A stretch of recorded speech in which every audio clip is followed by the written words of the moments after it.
اگر خسته جانی بگو یا علی،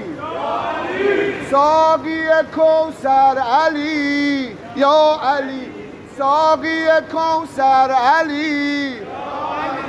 نفس پیمبر علی، زینت منبر علی، فاتح خیبر علی،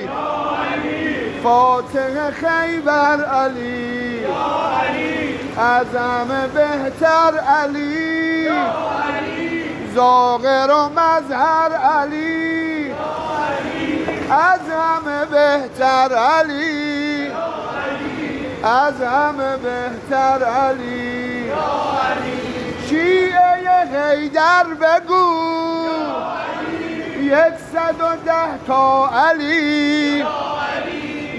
110 تا علی،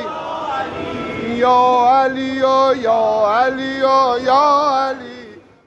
عمر دل به علی دادم، خراب حیدر و آبادم، مریدشن همه اجدادم، من حیدر رو دوست دارم، من حیدر رو دوست دارم، به سر هوای نجف دارم، غلام حیدر کرارم، ز دشمن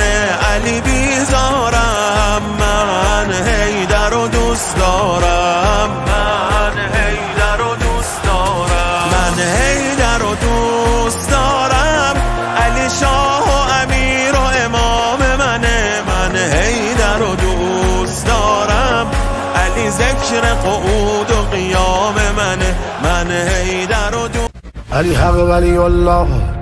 علی حق اسد الله، علی حیدر مدد نصر من الله، علی حق ولی الله، علی حق اسد الله، علی حیدر مدد نصر من الله، جان جهانی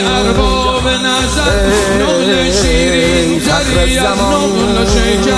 میشه مردن یکان جهان، مدحت صاحب شمشیر دو زمان، چه بشر میشود